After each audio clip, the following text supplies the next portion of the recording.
So just because email marketing has been around the block doesn't mean it's a dinosaur in the media and marketing world. Email has stuck around through the ebb and flow of the media landscape, which means just one thing.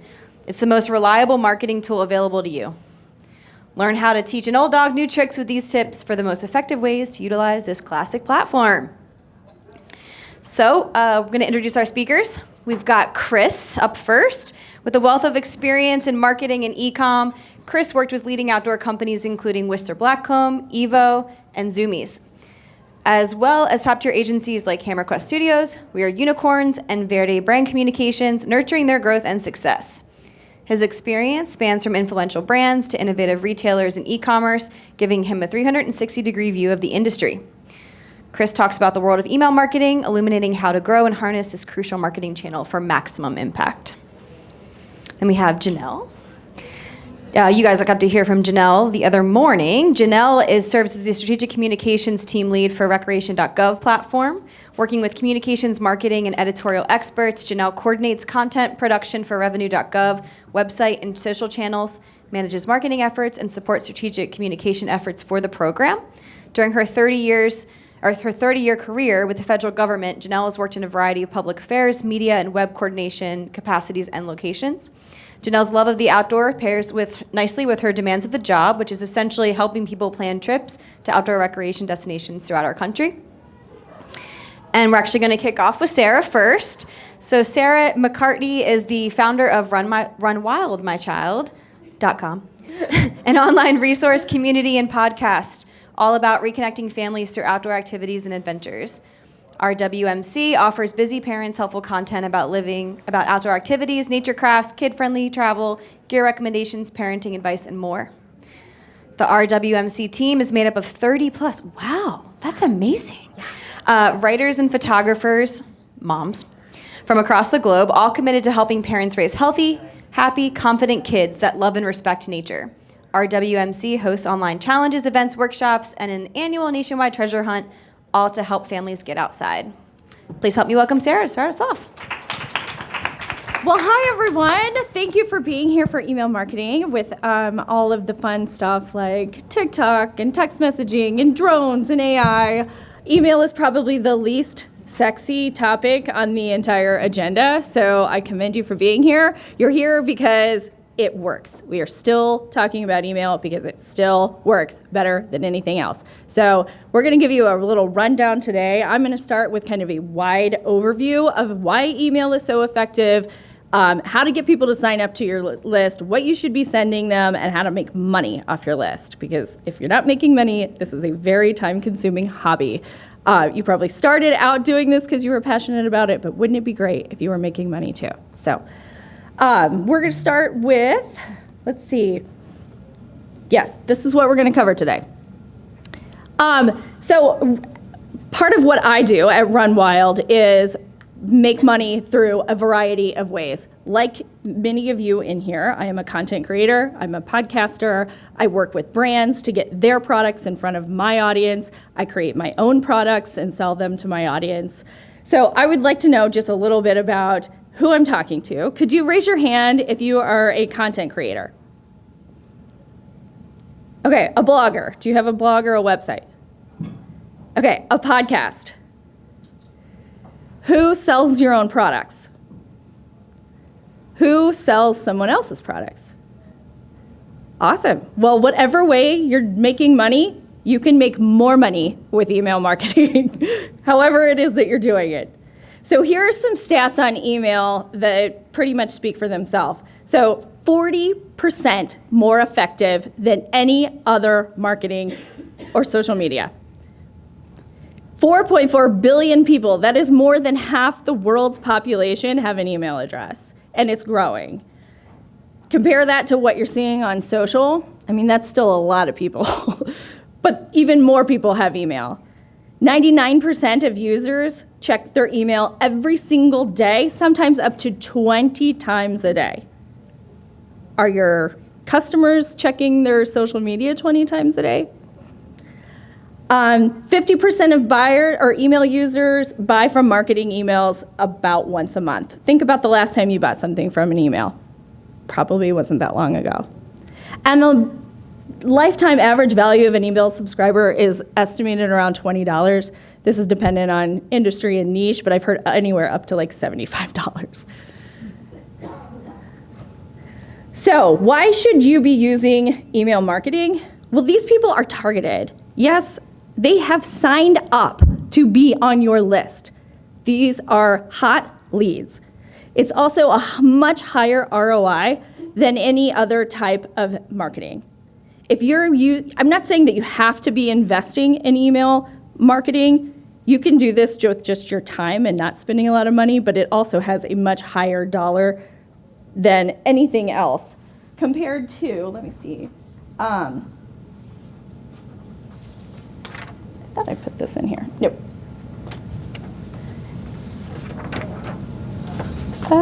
Oh, I took it out. Never mind. It doesn't matter. It was something like $22 for SEO and $40 for every dollar that you put into email marketing is your return on investment. And also the most important thing is that you own your list. Your email list is not going to be affected by the Instagram algorithm. It is not going to be affected if your account gets hacked or targeted, glitches, updates. If TikTok gets banned, you can still reach your audience. Google updates. If AI comes over and starts answering questions in Google and stops sending you traffic to your website, you can still get in front of your audience through email. I went to a conference a few weeks ago and I listened to a presentation on email marketing because I'm always trying to figure out how to maximize my list. And the speaker made us repeat this line about 17 times throughout the presentation. Your email list is directly proportional to your income potential. I'm not going to make you repeat this 17 times, but I do think, let's read it one more time. Your email list is directly proportional to your income potential. Now raise your hand if you would like more income potential. Yeah, email. So how do you get an email, someone's email? It's a little hard. Like the text message before, that's very personal. I think someone's going to be a lot more willing to give you an email address than their phone number to get text messages. But you still have to give them something of value. You have to convince them that what you're giving them is good enough for them to hand over their email address. And the good email address, right? Because everybody's probably got more than one, and they have that one that they never check. So how do you get the good one? Here are 9 ways. I could spend all day talking about all of these. I'm going to try to keep it high level so I don't speak for an hour. I'm going to talk about opt-ins and freebies first. This is a great one for almost anybody. It is something that you can do very easily with the content that you probably already have somewhere. What is it that you're passionate about? What is it that you deliver? What can you create that is free, exclusive, valuable, and tailored to what you offer? This needs to be, for the most part, this is usually like a PDF. You know, you can create something in Canva for free. It's a couple pages delivered directly to the person who has signed up for this.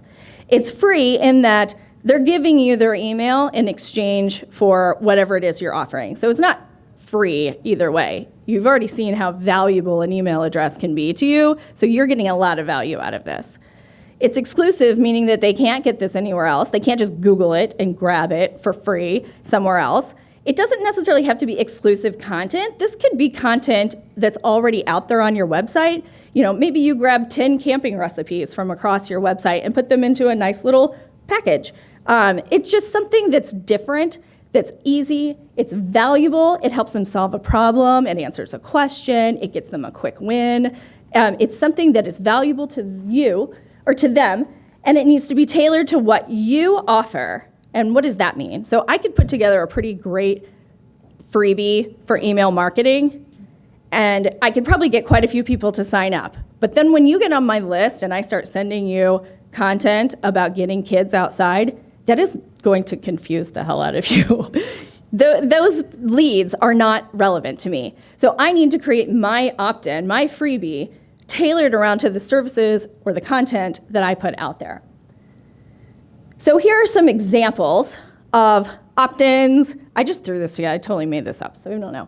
But I want you to focus on kind of those bolded words. This is going to help your audience self-select whether or not they are the right audience for you. So if you use targeted words like budget-friendly or luxury, that's going to really self-select. The people who are only interested in luxury camping is not signing up for the budget-friendly option. You know, if you are really local and you are only in Denver and you talk about activities in Denver, you know, a very generic hiking with dogs opt-in may get a lot of people to sign up, but then when you start giving them content about Denver, they're just gonna unsubscribe. So make sure you really tailor what it is that you're putting out there to get the email addresses to sign up that's really relevant to your audience. Let's go back to and just cover a couple of other ones.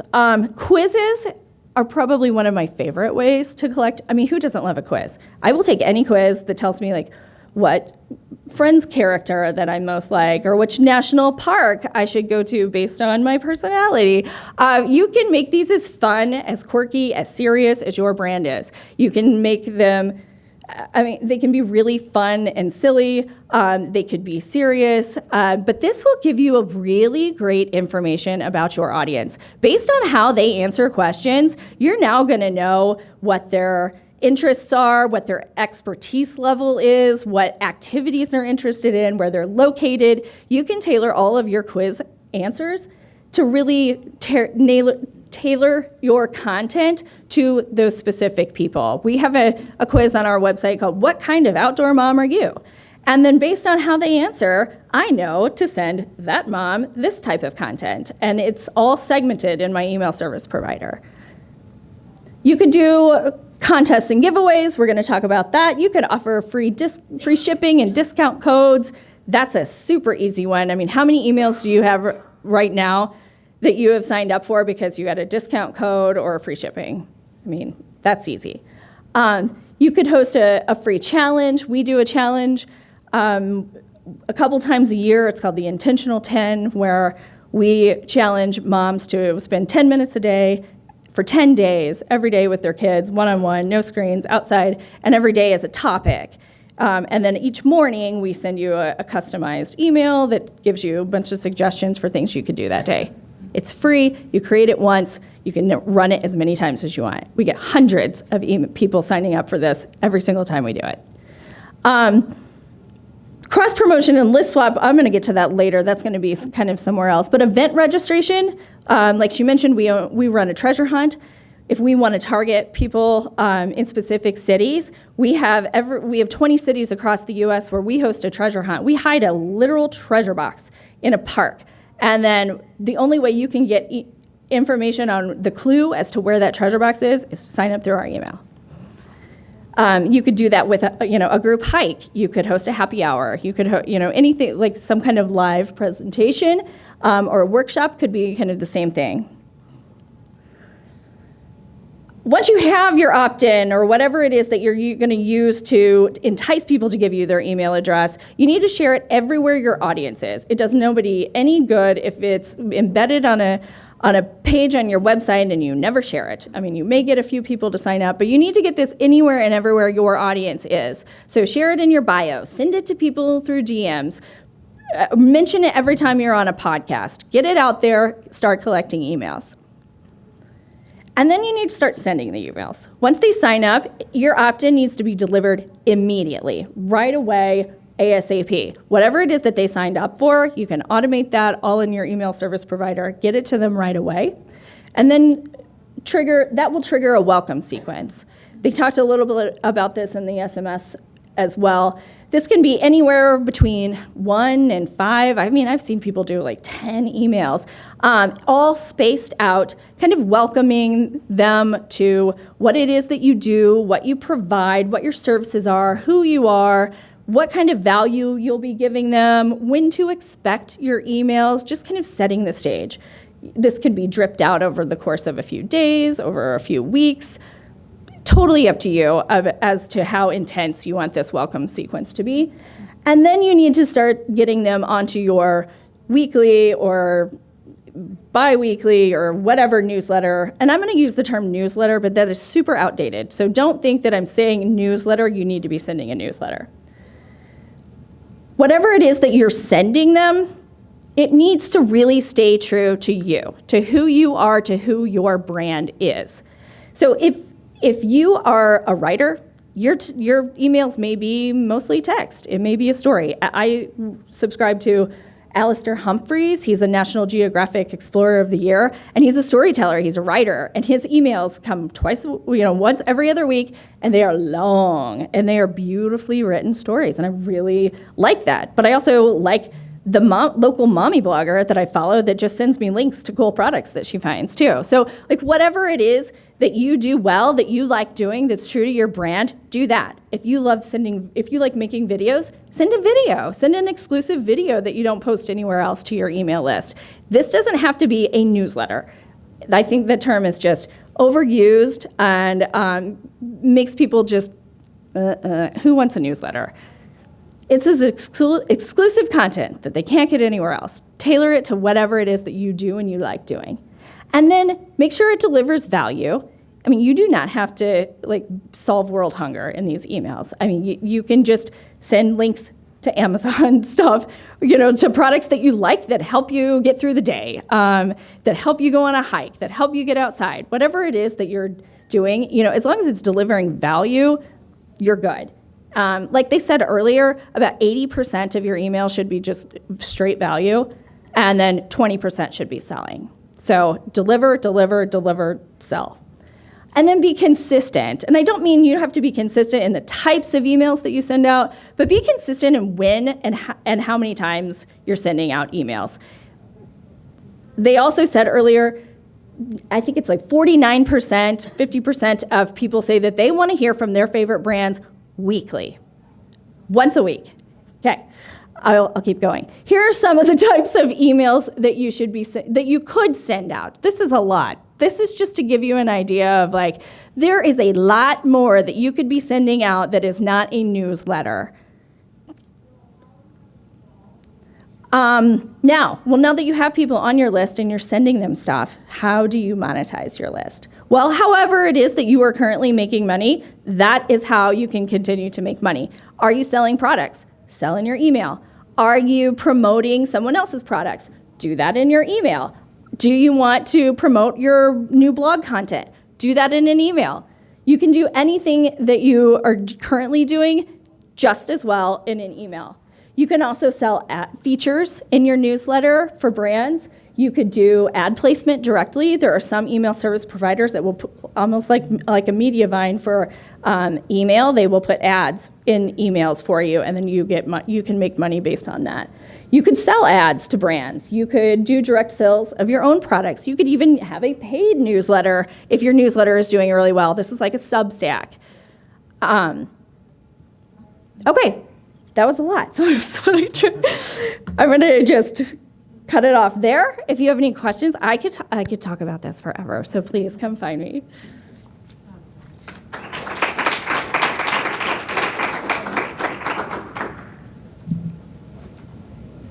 That was great. Thank you so much. Sarah, I got lots of great things from you. Actually, one of the things I was really excited about is our newsletter. And I'm like, oh no. I did a newsletter. Oh, good. Yeah, we're pretty excited about our newsletter, but I really appreciate all of that. And I really appreciated the SMS session that I just attended as well. So really great content. So I met a lot of you or saw a lot of you yesterday, pitch hit for the keynote who wasn't able to make it. So I'm going to really shorten my presentation today because I was going to cover a lot of that from yesterday. But as I get into this, I'm coming from this from a little bit different angle. So again, it's Janelle Smith. I work for the Forest Service and help lead our strategic communications for recreation.gov. It seemed like everybody kind of knew what that was, but I'll just say it again. It's the federal government's trip planning and reservation tool for places all across the country. Got about 121,000 sites and activities, 5,000 different recreation areas, anything from Yosemite National Park to the Washington Monument. So it's the product is vast, and it really sells itself. And when I say that it really sells itself, I I want to talk about who our customers are. And we really have two sets of customers. One is our public visitor, all of you who probably go out and visit these places that are special to you. But just as important are the folks who manage the product, who are there every day, those rangers that are there greeting customers, providing for their activities, and really are the rock stars, I think, of public lands.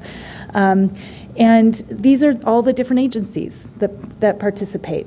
And so I wanted to set the stage for, again, a very different approach that we take with our role as being this government storefront, if you will, for all of these amazing places.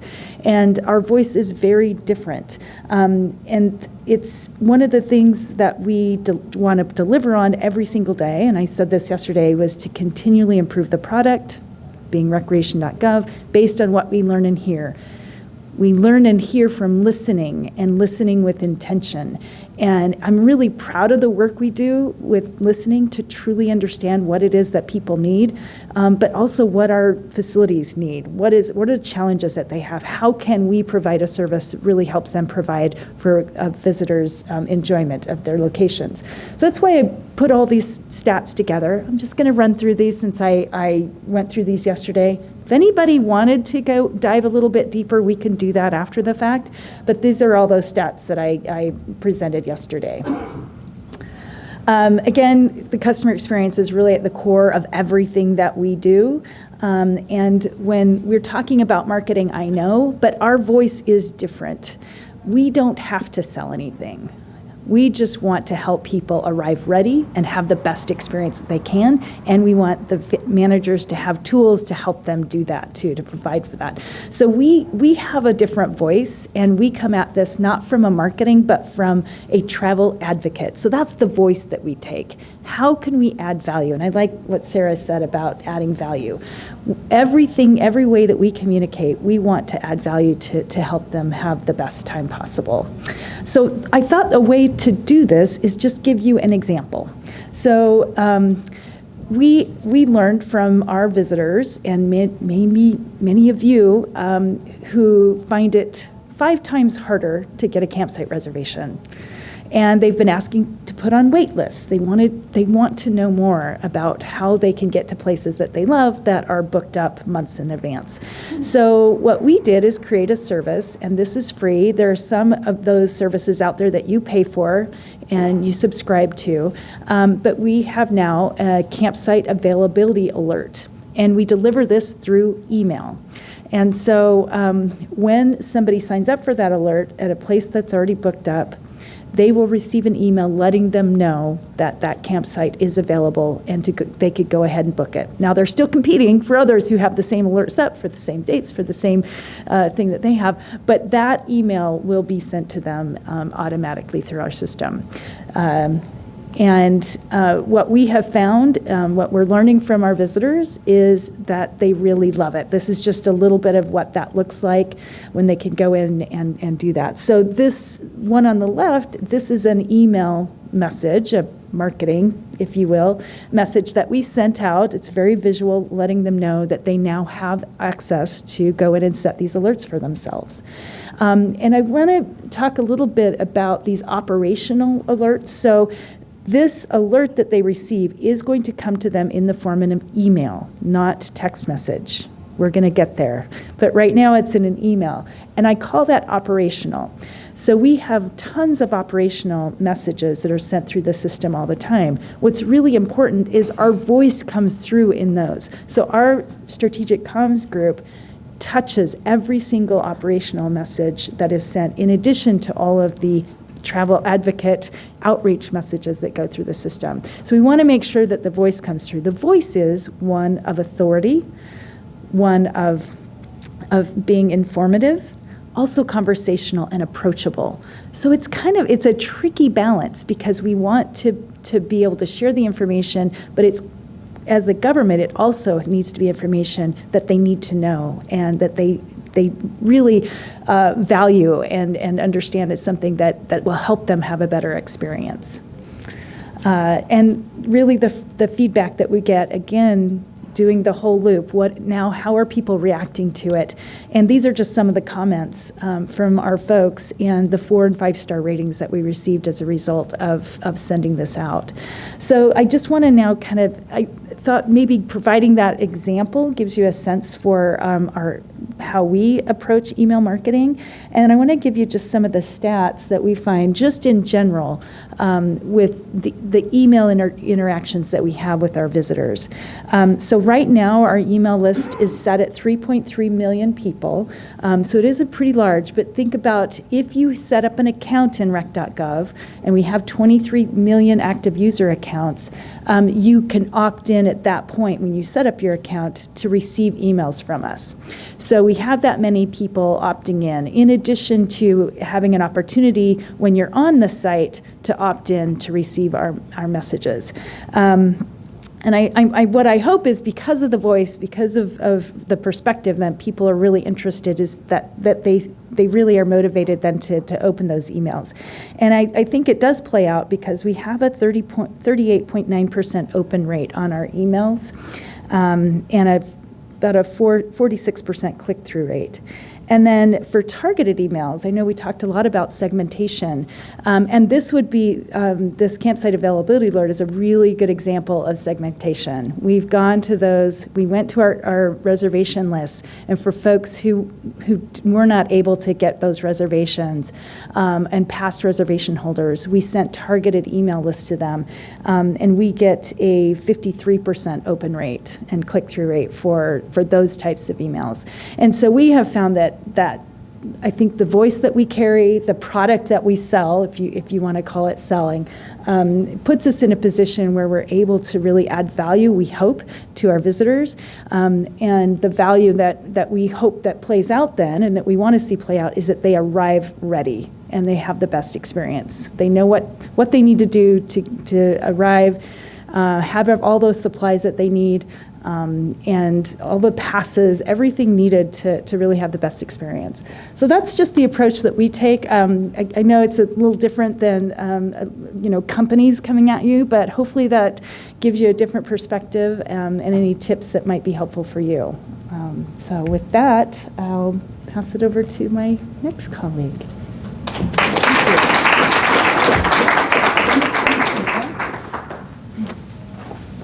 Thanks, Janelle.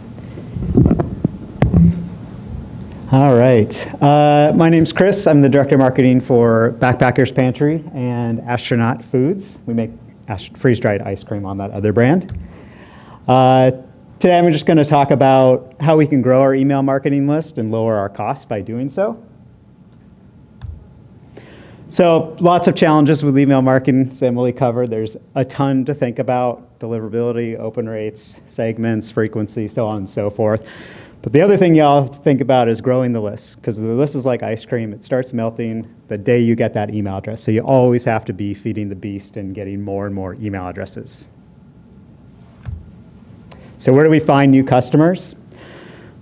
Typically what I do is look at all of our marketing channels, where are we spending our money, where are we spending our time, and which of those channels do we quote unquote own? One of those channels that we don't really own and have no control over is our social media channels, where we spend a lot of time, money, and effort on, say, Facebook or Instagram or Twitter. But just to have them crack down on access, a billionaire might buy the company and then blow it up. You've got millions of people on Twitter and now you don't have any access to them. So how do we convert those social followers from your social platforms into your CRM or into your email program? So all about migrating people from point A to point B. So there's a couple of different ways you can do that.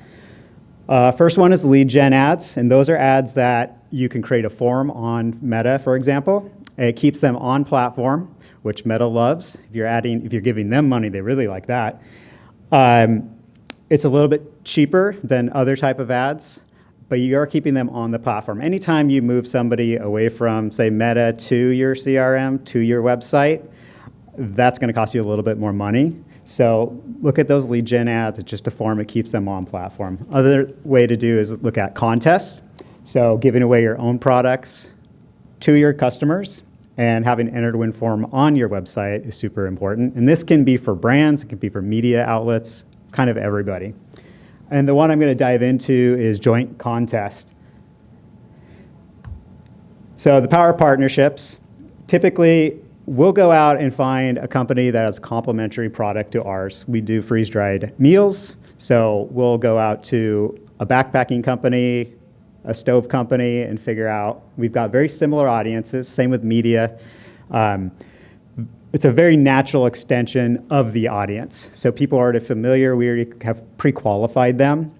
That means our acquisition cost is gonna be a little bit lower because they're pre-qualified. We know somebody that subscribes to like Adventure Journal is probably an outdoor enthusiast, so that's a good alliance there.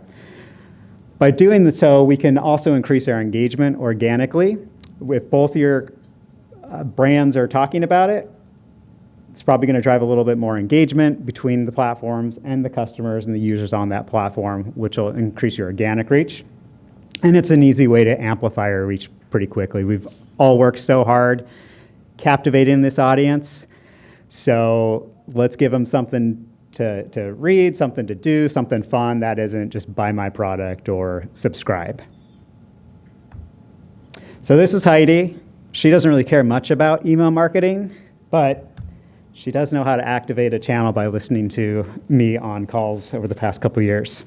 So what do? Basically, you reach out to a brand or media outlet and say, hey, do you want to partner? Typically, brands are pretty open to doing something like that.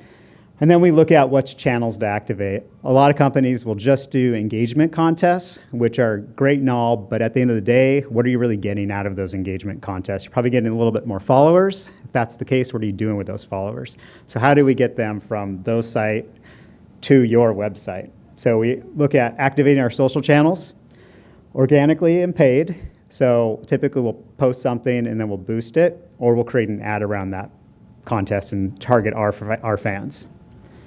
I also like building landing pages, whether it's on a blog. We'll create a form, whether it's through Klaviyo or a Jot form, or there's lots of apps out there that will allow you to run contests.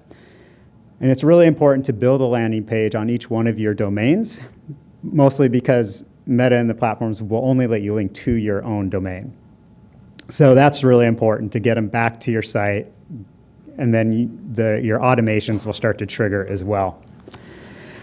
We also activate our email databases. So when we start a contest, we send out an email to both of our databases and then see who's interested. It gives you another brand play, something new to talk about than what is your regular scheduled programming.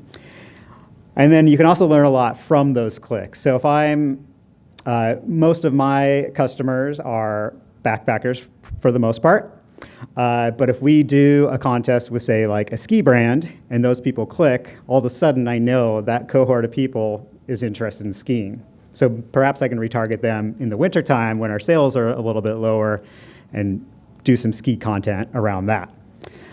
Site visitors, we always like to make sure we're promoting our contests within our website in different places, depending on what your brand is. I have a contest running right now. It's our little announcement bar at the top. Sometimes we'll hide it in the site, depending on what we're promoting. That makes a lot of sense to that person. That'll be highly relevant too. And the big bonus is SEO and backlinks. So within that landing page, typically what we'll do is link to each other's websites, which is super important. That's a good backlink. It helps Google understand what you are and what you do. So you will actually increase your organic rankings. If we can make Google's product better, they like that and they'll reward you for it. So it's kind of a follow the money type of play. It's also a good opportunity to have internal backlinking. So if I'm giving away a specific product, I'll link to that product detail page, or if it's content, I'll link back to that content or video or article. So that's also important from an SEO perspective. So after the contest is wrapping up, we have to do a bunch of other things. So first things first, we'll send them a sorry you didn't win email, but wait, there's more. Typically what we'll do is put a promo code in with something or a couple free articles, depending on what you're promoting. And that's really important because then that starts to trigger your welcome series and gets them in the automation. Next, what we'll do is retarget those social visitors. So one thing with Instagram is you can't target your own followers, but you can target people who have visited your profile. So essentially, if both of your companies have promoted it through Instagram, you should have seen an uptick in profile views, which you can go back later and retarget them with brand ads, product ads, so on and so forth. And then hopefully they will go back to your site and actually buy something or read something. All the people that are coming to your site, hopefully you have some sort of retargeting software on your platform and on your website. So again, those are those little ads that sort of follow you through the internet for a few days after. If you have that, again, it's just repetition. Won't be about the contest, it'll be mostly about your brand. And last but not least, the flows and the segments. This is where it becomes super important. So as those people get into your email database, triggers your welcome series, and then all your flows and automations work. So if you're looking at an email program, I would invest most of my times in flows because the robots can do a much better job, and then I can go skiing, and that takes care of everything for me. So a couple examples that I like to talk about in best practices. So plan, activate, coordinate, and follow up. This is a contest we ran on Backpackers Pantry over summer. And it was with James Niehaus, and if anybody are skiers or snowboarders out there and have looked at a trail map, James has probably painted it in the past 50 years. He doesn't really have a whole lot to talk about during summer, but he did release a national parks sketch series, and we thought it'd be a fun 4th of July type of campaign that we could give away a national parks trail map and one of our meal kits. So we've got a couple examples of a email from both of us, both of our landing pages, and then a social media hit, and all of those linked back to both of our sites, and we got a pretty good uptick. And it gave them something to talk about during summer, which is their low time, and that's just a fun thing to talk about that was relevant with national parks and Backpackers Pantry. And you can do lots of different things. So typically on your forms, what I'll usually do is have a question in there that will break the autofill. So on this particular one, it was like, which national park are you going to next? And that way people had a little bit more intentional with what email address they were giving us, put a little thought into it. Our entries will go down a little bit, but the value of that email has gone up.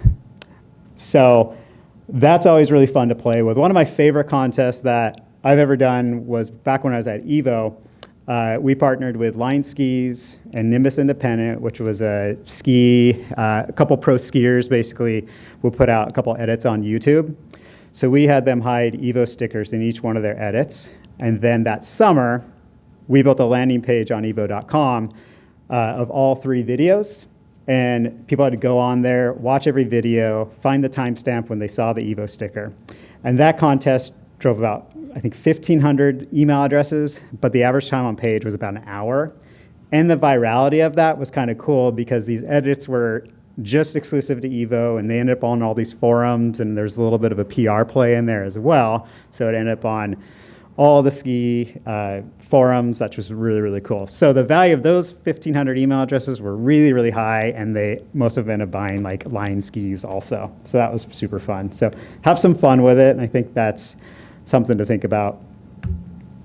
So in conclusion, look for ways you can convert your social followers into your email database. It'll lower your acquisition costs through partnerships and keep those warms lean, convert them. And if anybody wants to partner with Backpackers Pantry or Astronaut Foods, let me know. There you go. Thanks. We do have some time for questions. Anyone got a good one? Kick us off. Yeah, go ahead. Just yell loud. So one question I have is when you're doing a giveaway with another brand, or you'll usually, if you're not hosting it yourself, they will send you the CSV of all of the emails. But like we're on Klaviyo, and every time we try to do, we tried to do this twice, and then I stopped doing it. If I try to pull that entire CSV and then send out an email, then some ridiculous percentage will unsubscribe, and then we get in trouble with Klaviyo. They're like, and that was not okay. So how do I get those emails that I so brightly earned? Yes, couple ways. What we usually do is we'll have an explicit opt-in for each brand. So if you go to astronautfoods.com right now or estysrockets.com, we're running a contest right now through tomorrow. And the forum is on both of our sites. And it says, do you want to subscribe to Astronaut Foods? Yes. Do you want to subscribe to Estes Rockets? Yes. So Thursday I'll go through, separate all the opt-ins. I'll send half the list to Estes. I'll keep the other half, upload them to Klaviyo.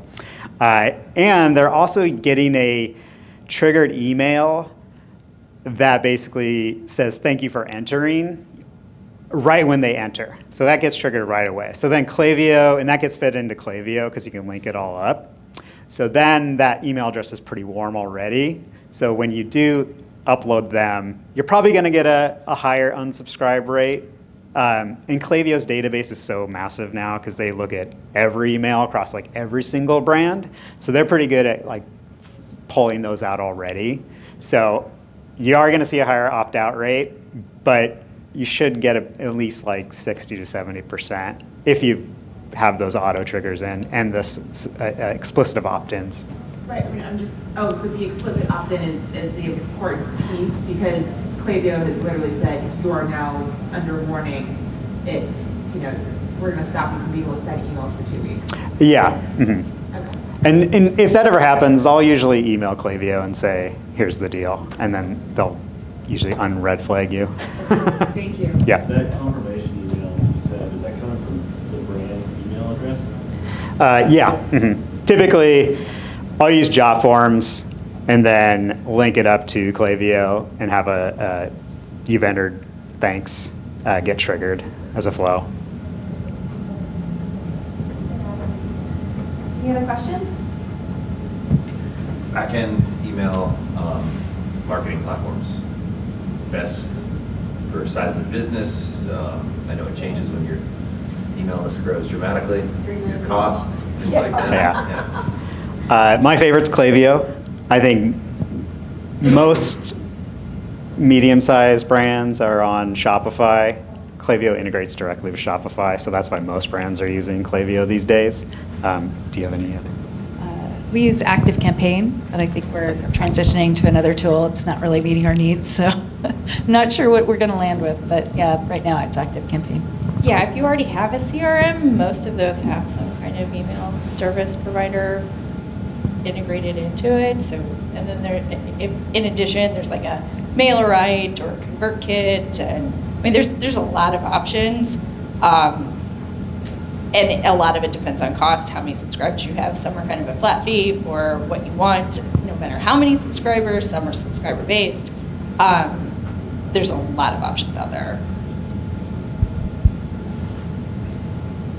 I also think you needs to have Klaviyo sponsor next year. Because Yeah. I've learned a lot today. Yeah. That's a good idea. So write that one down for me. Right. Anyone else got a question for these guys? I have a question.